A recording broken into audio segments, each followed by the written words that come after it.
जीवन में अभी असली उड़ान बाकी है। जीवन में अभी असली उड़ान बाकी है। हमारे इरादों का अभी इम्तिहान बाकी है। अभी तो नापी है हमने मुट्ठी भर जमी। अभी तो नापी है हमने मुट्ठी भर जमी। अभी नापने को पूरा आसमान बाकी है। दोस्तों, इन्हीं शब्दों के साथ आइए शुरू करते हैं हम आज के चैप्टर को। आज जो है हमको पढ़ना है पवन के द्वारा निर्मित स्थलाकृतियाँ। अभी हमने नदी के द्वारा निर्मित स्थलाकृतियाँ पढ़ी हैं। आज हम पवन के द्वारा निर्मित स्थलाकृतियों का अध्ययन करेंगे। वास्तव में पवन के द्वारा जो निर्मित स्थलाकृतियाँ हैं ये सबसे ज़्यादा सक्रिय रेगिस्तानों में रहती हैं। पवन जो है सबसे ज़्यादा सक्रिय रेगिस्तान में रहता है और उन्हीं के द्वारा वहाँ पे कुछ स्थलाकृतियों का निर्माण होता है। ठीक है, आइए उन्हीं का हम अध्ययन इस चैप्टर में करेंगे। इस चैप्टर में हम पढ़ेंगे कि पवन के द्वारा निर्मित स्थलाकृतियाँ। ठीक है, अब देखिए दोस्तों, पवन के द्वारा जो निर्मित स्थलाकृतियाँ होती हैं, इस चैप्टर को पढ़ने से पहले हम आपको ये बता दे रहे हैं कि जो स्थलाकृतियाँ पवन के द्वारा निर्मित होती हैं ये हर जगह पे नहीं होती हैं। ये आप सोच रहे हैं मैदान में होती हैं, पठारों पे होती हैं, ऐसा नहीं है। जहाँ पे बहुत ज़्यादा रेत बालू होते हैं, जैसे रेगिस्तान में, तो रेगिस्तान में ही इन स्थलाकृतियों का निर्माण होता है। ठीक, सबसे पहले ये एकदम निश्चित हो जाइए कि पवनों द्वारा जो निर्मित स्थलाकृतियाँ होती हैं वो रेगिस्तानों में होती हैं। ठीक है, ये जितने भी आप स्थलाकृतियाँ यहाँ देखेंगे ये सब रेगिस्तानों में इनका जो है निर्माण होगा। तो ये अपर्दन के द्वारा भी और निक्षेपण के द्वारा दोनों प्रकार से स्थलाकृतियों का निर्माण होता है। अब जो पवन के द्वारा स्थलाकृतियाँ निर्मित होती हैं उसमें 3 क्रियाएं होती हैं। देखिए, जैसे हमने इसके पहले नदी द्वारा निर्मित स्थलाकृतियों को पढ़ाया था तो उसके कार्य अलग थे। ठीक है, वो नदी के कार्य थे। यहाँ पे पवनें कैसे क्रियाएं करती हैं और उनके द्वारा कैसे स्थलाकृतियों का निर्माण होता है, ये चीज़ हम यहाँ पे जानेंगे। आइए देखते हैं पवनों के द्वारा जो क्रियाएं होती हैं। इसमें देखिए, अपवाहन की क्रिया होती है, अपघर्षण की क्रिया होती है, इसमें अपवाहन की क्रिया होती है, अपघर्षण की क्रिया होती है और सन्निघर्षण की क्रिया होती है। ये होती क्या है? अपवाहन क्या होता है, अपघर्षण क्या होता है, सन्निघर्षण क्या होता है? देखिए दोस्तों, जो चट्टानों के छोटे छोटे चूर्ण होते हैं, चट्टानों के छोटे छोटे चूर्ण होते हैं, ये उड़कर जब अपर्दन की क्रिया करते हैं तो उसको क्या कहा जाता है? उसको अपवाहन कहा जाता है। क्या कहा जाता है? उसको अपवाहन कहा जाता है। वहीं पर जब ये चट्टानों के चूर्ण उड़ते हैं और रगड़ रगड़ के किसी चीज़ को चिकना करते हैं, मतलब घर्षण करके किसी चीज़ को क्या कहते हैं? चिकना करते हैं, तो ऐसी क्रिया क्या कहती है? इसको अपघर्षण कहा जाता है। वहीं सन्निघर्षण की बात करते हैं, जो चट्टानों के चूर्ण क्या होते हैं? चट्टानों के चूर्ण जब उड़ते हैं तो उड़ते हैं, आपस में टकराते हैं, उससे ऐसे रगड़ पैदा होती है, रगड़ करते हैं आपस में और वे टूटते रहते हैं। ठीक है, तो इस प्रकार की जो क्रिया होती है इसको सन्निघर्षण कहा जाता है। इनके द्वारा, ये क्रियाओं के द्वारा ही विभिन्न प्रकार की स्थलाकृतियाँ रेगिस्तानों में आपको देखने को मिल जाएंगी। ठीक है, तो आइए देखते हैं कौन सी पवनों के द्वारा कौन सी स्थलाकृतियों का निर्माण होता है। तो ये देखिए, आपको मैंने यहाँ फिगर के माध्यम से बताने का प्रयास किया है। अभी आपको इसको हम बताएंगे भी जो है कि कौन कौन सी स्थलाकृतियाँ निर्माण होती हैं। एक दूसरे, दोस्तों बहुत ध्यान से सुनिएगा, ये जो स्थलाकृतियाँ हैं ये एक दूसरे से कनेक्टेड हैं। ठीक है, कोई अलग से चीज़ें नहीं आती हैं, उसी से कोई एक चीज़ है, उसी से जो है दूसरे चीज़ का निर्माण हो जाता है, तीसरे चीज़ का निर्माण हो जाता है। ठीक है, उसके आकार में जब परिवर्तन हुआ तो उसको दूसरा नाम दे दिया गया, फिर उसके आकार में परिवर्तन हुआ तो उसको दूसरा नाम दे दिया गया। इस प्रकार से इन स्थलाकृतियों का निर्माण होता है। अब देखिए, जो अपर्दन के द्वारा स्थलाकृतियाँ हैं इसमें जैसे छत्रक शिला आपका हुआ, इसको कहते हैं मशरूम रॉक्स, भूस्तंभ हो गया, यार्डंग हो गया, इंसेल वर्ग हो गया, ड्राई कांटर, ज्यूजेन, जालीदार शिला, ये खिड़की, ये सब जो स्थलाकृतियाँ हैं ये अपर्दनात्मक स्थलाकृतियाँ हैं पवनों के द्वारा। ठीक, अब देखिए, सबसे पहले हम देखते हैं छत्रक शिला क्या होता है। ठीक है, सबसे पहले क्या देखते हैं हम? छत्रक शिला। ठीक, ये कैसे बनता है? ये कैसे बनता है? कुछ नहीं, बहुत सिंपल है दोस्तों। देखिए, ये चट्टान जो है, जो ये चट्टान है, ये चट्टान मान लीजिए ये पूरा ऐसे चट्टान ऐसे पूरा ये चट्टान था, ठीक। ये पूरा चट्टान इस तरह से था और ये मान लीजिए ये कठोर चट्टान है। ये कैसी चट्टान है? ये कठोर थी और ये मुलायम चट्टान थी, मुलायम चट्टान थी, ठीक। अब इसमें क्या हुआ, जब हवाएं चली, जब पौने चली तो पौने अपने साथ बालू के कण जो है जब लाती हैं तो इस पे ये हमेशा लड़ती रहती हैं। तो आप खुद बताइए कि जब ये पौने जो है चलेंगी तो अपने साथ जो कण लाएंगी, छोटे छोटे कण लाएंगी जिनके माध्यम से इसका अपर्दन होगा, तो बताइए सबसे पहले कौन सा जो है ये चट्टान के किस भाग को जो है ये काटेगा? तो जाहिर सी बात है जो मुलायम चट्टानें होंगी वो पहले काटी जाएंगी। तो मुलायम चट्टानें पहले काटी जाएंगी तो ये मान लीजिए ये पोर्शन है, ये पोर्शन मुलायम चट्टानों का है। धीरे धीरे धीरे धीरे धीरे धीरे इनका अपर्दन होता है। ये अपर्दन दोस्तों 1-2 दिन में नहीं होता है, ये अपर्दन 1-2 दिन में नहीं होता है, बल्कि इसके लिए एक लॉन्ग पीरियड 1000 साल, 2000 साल, 3000 साल, कभी कभी 40,000 साल इस तरह से लग जाता है। और ये अपर्दन हो के एक इस तरह से ये अपर्दन होता है, ये भाग निकल जाता है। इस तरह से ये पूरा भाग बना हुआ था, ये भाग निकल के एकदम बिल्कुल चट्टानें जो है निकल गई और इस तरह से एक छत्रक, यानी छत्रक माने छाता, ठीक है, एक छाते के आकार का जो है रूप ले लिया। ये सब कठोर चट्टानें ऐसे बनी रह गई और कठोर चट्टानें ऐसे, अब मुलायम चट्टानें क्या हो गई, इनका अपर्दन हो गया। तो इस प्रकार की एक स्थलाकृति का निर्माण होता है। इसको क्या कहा जाता है? इसको छत्रक शिला कहा जाता है। ये छाते के समान होता है, ठीक है, इसलिए इसको छत्रक शिला कहा जाता है। इसको अंग्रेजी में क्या कहते हैं? Mushroom rocks. आप कभी मशरूम देखें, मशरूम खाए होंगे, तो मशरूम को ऐसे उठाइए, आप मशरूम को लाइए, मशरूम को ऐसे खड़ा कर दीजिए, देखिए ऊपर से छत्रक छाते टाइप का होता है, ठीक है। तो उसको ऐसे जब आप कर देंगे तो एकदम छाते के आकार का होता है, तो ऐसे होता है, उसी आकार का ये निर्माण होता है, इसलिए इसको क्या कहा जाता है? छत्रक शिला कहा जाता है। अब देखिए, अब इसी को जो है, ये कठोर शिला है, ये छत्रक शिला है। अब यही छत्रक शिला जब इसमें काट छांट होता है, इसमें और जो है काट छांट हुआ शुरू हो गया, ऐसे एकदम काट छांट शुरू हो गया मान लीजिए, ठीक है। इसकी मुलायम चट्टानें और समय के साथ साथ बीतते समय के साथ इसका फिर जो है अपर्दन होना शुरू हुआ।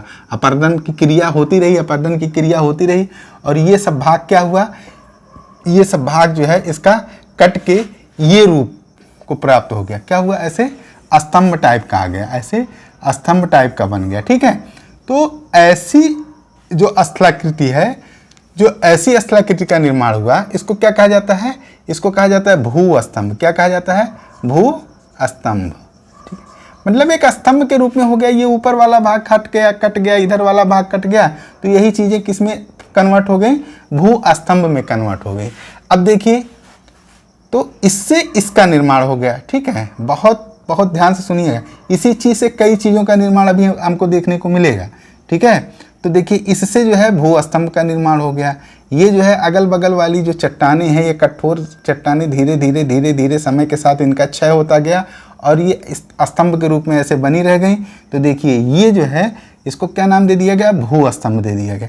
अब मान लीजिए ऐसे ही कई आकृतियाँ इस तरह से बनी हैं, कई आकृतियाँ इस तरह से आपको देखने को मिलेंगी। ऊपर का भाग जो है ये कठोर चट्टानों से बना हुआ है, इधर देखिए ये मुलायम चट्टानों से, ये भाग जो है मुलायम चट्टानों से बना हुआ था। ये भाग कट गया धीरे धीरे, स्तंभ का ये भाग, मान लीजिए ये स्तंभ है, ये स्तंभ का ऊपर वाला भाग मान लीजिए कठोर चट्टानों से बना हुआ है। किससे बना हुआ है? कठोर चट्टानों से ये भाग बना हुआ है। तो ये क्या हुआ?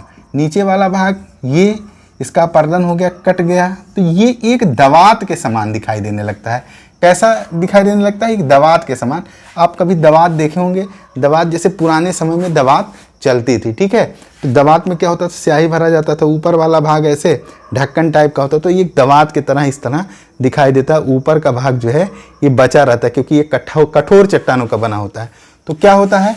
ये दवात के समान दिखाई देने लगता है, इसलिए इसको क्या कहते हैं? ज्यूजन कहते हैं या ढक्कनदार दवात कहते हैं। अब देखिए, ये इस तरह से जो है ये निर्माण होता है, इसका क्या नाम है? ज्यूजन, ठीक, या दवात की आकृति का ढक्कनदार दवात कहते हैं। इसके बाद देखिए, भू स्तंभ को जब कई भूस्तंभ, ऐसे मान लीजिए बहुत बड़ा चट्टान था, ठीक है, यहाँ मुलायम चट्टानें इस तरह से थी, ऐसे मान लीजिए ये मुलायम चट्टानें थी, क्या थी, मुलायम चट्टानें, इसमें भी ये मुलायम चट्टान थी, ये कठोर चट्टान, ये कठोर चट्टान थी, ये क्या थी, ये मुलायम चट्टान थी, मुलायम चट्टानों का क्या हुआ, इसका अपरदन हो गया, ठीक है, अपरदन होते होते होते होते होते ये भाग जो है ऐसे ख़त्म हो गया। इसमें ख़त्म होने में लाखों वर्ष लगे, लाखों वर्ष या हजारों वर्ष लगे ख़त्म होने में। तो इस प्रकार की एक आकृति ऐसे कई स्तंभ आपको दिखाई देंगे रेगिस्तानों में।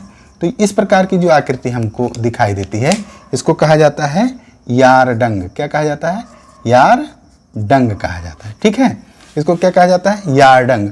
अब देखिए यही यारडंग जब इनका फिर अपरदन होता है, ये कट छट जाते हैं, मतलब इस तरह से ऊपर भाग ये कट छट के छोटे छोटे भाग हो जाते हैं, इधर उधर बिखर जाते हैं, छोटे भाग कट छट के क्या हो जाते हैं, ये भाग बिखर जाते हैं, ठीक है, क्या हो जाते हैं, ये भाग बिखर जाते हैं। तो इनको क्या कहा जाता है, इनको कहा जाता है इंसेल वर्ग। क्या कहा जाता है, ऐसे देखिए बिखर जाते हैं इधर से, ऐसे कहीं यहाँ भाग हो गया, कहीं यहाँ भाग हो गया, ठीक है, ये भाग दिखाई देते हैं, इसको कहते हैं इंसेल वर्ग। क्या कहते हैं, इंसेल वर्ग कहते हैं। अब देखिए ये आपको, ये सब चीज़ें आपको रेगिस्तानों में ही देखने को मिलेंगी, ठीक है, क्योंकि वहाँ ये सब चीज़ें होती रहती हैं, क्योंकि इतना सक्रिय पवन और कहीं नहीं होता है, ठीक है। अब देखिए जब यही एक भाग को हम उठा के और यहाँ पे रखते हैं तो और इसका चौतरफा क्या होता है, इसका अपरदन होता है चौतरफा, ऐसे इस टाइप का। तो ये बहुत बड़ा जो है आकृति देखने को आपको मिलता है, ऐसे चौकोर आकृति देखने को मिलता है, ठीक है। तो इस प्रकार की जो आकृति मिलती है हमको, इसको क्या कहा जाता है, इसको कहा जाता है ड्राई कांटर। क्या कहा जाता है, ड्राई कांटर कहा जाता है। इसको क्या कहा जाता है, इसको ड्राई कांटर कहा जाता है, ठीक है दोस्तों, इसको क्या कहा जाता है, इसको ड्राई कांटर कहा जाता है। अब देखिए मान लीजिए यही मशरूम वाली आकृति है इस तरह से, ठीक है, यहाँ कुछ मुलायम चट्टानें हैं, कुछ कठोर चट्टानें हैं, कुछ मुलायम चट्टानें हैं, कुछ कठोर चट्टानें हैं। मुलायम चट्टानों को क्या कर रहा है, पवन अपर्दित कर रहा है और इस तरह से ये आर पार हो जा रहा है, पूरा इस तरह से छेद हो जा रहा है, जाली के समान ये दिखाई देने लगता है, इसलिए इसको क्या कहते हैं, जालीदार शिला। इसको क्या कहा दिया गया, जालीदार, इसको कहा गया जालीदार शिला। क्या नाम दे दिया गया, जालीदार शिला। अब यही छेदवा जो है देखिए बड़े होते होते होते होते होते होते होते बड़े होते होते होते ऐसे एकदम पूरा होल बन गया, ठीक है, एक होल बन गया, ये जैसे इस तरह से आपको दिखाई दे रहा है, ये होल बहुत बड़ा हो गया। इसी को क्या कह दिया गया, इसी को खिड़की कह दिया गया। क्या कह दिया गया, खिड़की, इसी को खिड़की कह दिया। तो देखिए लगभग एक ही चीज़ों का ऐसे निर्माण हुआ है पवनों के अपरदन के द्वारा, ठीक है, इस तरह से निर्माण होता है। तो ये पवनों के द्वारा अपरदनात्मक स्थलाकृतियाँ हैं। अब देखिए इसमें कुछ निक्षेपात्मक स्थलाकृतियों का भी निर्माण होता है, उसमें आपका कौन कौन सा है, जैसे बरखान है, क्या है, बरखान है, स्तूप है, लोयस है, ठीक है, ये चीज़ पढ़ेंगे। बरखान क्या होता है, बरखान देखिए मान लीजिए ऐसे कोई इंसेल वर्ग पड़ा हुआ है, मान लीजिए आपका इंसेल वर्ग पड़ा हुआ है, ऐसे इस तरह से कोई चट्टान पड़ी हुई है, ऐसे मान लीजिए रेगिस्तान में, इधर से पवन चल रही है, अपने साथ बालू लाके ऐसे पूरा ऐसे गांज रही है, एकदम बिल्कुल ऐसे यहाँ पे ला रही है, गांज रही। तो इस चट्टान के ऊपर ऐसे बहुत सारे बालू ऐसे जमा हो जाते हैं, बहुत सारे ऐसे इस तरह से, ये देखिए बालू ऐसे जमा हो जाते हैं। जब जमा होते होते होते होते होते इस तरह की आकृति का जब निर्माण हो जाता है तो इसको क्या कहा जाता है, तो इसको कहा जाता है बरखान। इसको क्या कहा जाता है, बरखान कहा जाता है। अब बरखान को जब देखिए, अब इधर ऐसे ये भाग बचा हुआ है, लेकिन अगर अब यही बरखनवा जो है ऐसे क्या हो गया, ऐसे पूरा एकदम इस तरह से ऐसे ये पूरा ये बरखान ऐसे इधर भी जो है ये या तो ये चट्टान जो है ऐसे गिर गया, ठीक है, ऐसे गिर गया, ये चट्टान गिरने के बाद जो है इस पे पूरा बालू ऐसे ढक गया, तो ये देखिए स्तूप के समान दिखाई देता है। आप स्तूप का कॉन्सेप्ट कहाँ से आता है? स्तूप का कॉन्सेप्ट जो है ये कहाँ से आता है? स्तूप का कॉन्सेप्ट अब देखिए बौद्ध धर्म में स्तूप की संज्ञा दी गई है, जहाँ बौद्ध धर्म में लोगों को जो है, जो श्रेष्ठ जो है बौद्ध होते थे, उनको जो है जहाँ दफनाया जाता था, उनको स्तूप जो है, स्तूप उनकी हड्डियों को स्तूप में दफनाया जाता था। ठीक है, तो ये देखिए इस तरह से जो है स्तूप का निर्माण हो जाता है। ठीक है, यही बरखान क्या हो गया? स्तूप में कन्वर्ट हो गया। और यही स्तूपवा जो है ये पूरा बालू से जमा हुआ है। जब उठ उठ के देखिए यही स्तूप क्या हुआ, ऐसे मान लीजिए उड़ उड़ के यहाँ से यहाँ ऐसे दूसरी जगह से जा रहा है, और दूसरी जगह से एक पूरा मैदान ऐसे लोयस पूरा ऐसे पूरा एकदम मैदान का निर्माण कर दे रहा है। ठीक है, बालू उड़ उड़ के यहाँ जा रहा है, ऐसे जम जा रहा है, ऐसे एकदम मैदान टाइप का ऐसे लग रहा है पूरा एकदम।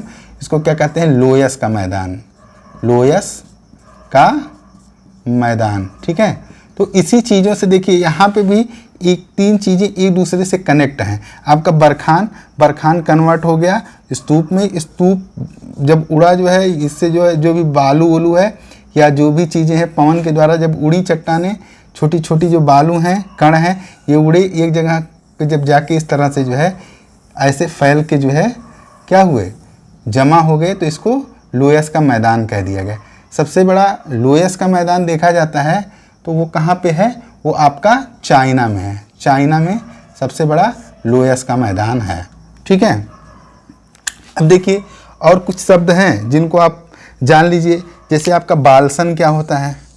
बालसन, तो बालसन दोस्तों रेगिस्तान में आप देख सकते हैं, बालसन रेगिस्तान में पर्वतों से घिरा हुआ बेसिन है। जैसे बालसन में क्या होता है, ऐसे पर्वत चारों तरफ होते हैं और बीच में जो है एक छोटी सी झील होती है। ठीक है, उस झील में जो है बहुत मतलब पानी होता है।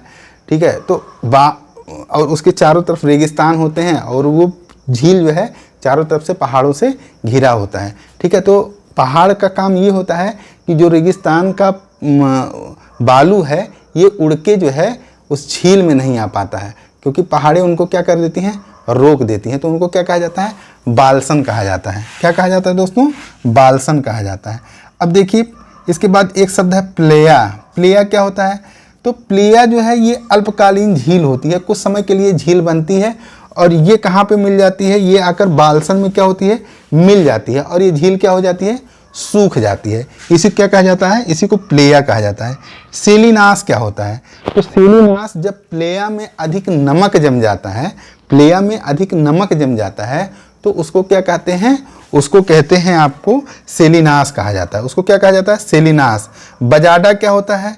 बजाडा जो होता है पर्वतीय जो अग्रभाग होता है, ये ऐसे मान लीजिए ये पर्वतीय अग्रभाग है, इस तरह से ये अग्रभाग है, पर्वतीय अग्रभाग। जब किसी प्लेया से जाके मिल जाता है, जब किसी प्लेया से जाके मिलता है तो इस प्रकार की आकृति क्या कहलाती है? इस प्रकार की आकृति आपकी जो है बजाडा कहलाती है, बजाडा। ठीक है, तो दोस्तों एक दूसरे से कनेक्ट करके आप पढ़ेंगे। इसमें आपको प्रश्न जो बनेगा, प्रश्न ये बनेगा कि जैसे इंसेल वर्ग हो गया, ये किस प्रकार की स्थलाकृति है? पवनों के द्वारा निर्मित स्थलाकृति है, नदियों के द्वारा निर्मित स्थलाकृति है, हिमानी के द्वारा निर्मित स्थलाकृति है? इस तरह से आपसे प्रश्न पूछा जाएगा। ठीक है, तो ये आपके अगर दिमाग में बसा रहेगा, ये आपके दिमाग में बसा रहेगा, तो आप बहुत आसानी से यहाँ से अगर प्रश्न आपसे पूछ रहा है तो बेझिझक आप इसको कर सकते हैं। तो दोस्तों अगर वीडियो अच्छी लगी हो तो लाइक और सब्सक्राइब कीजिए और बेल आइकन की घंटी बजाते रहिए। ठीक है, और इसी के साथ धन्यवाद।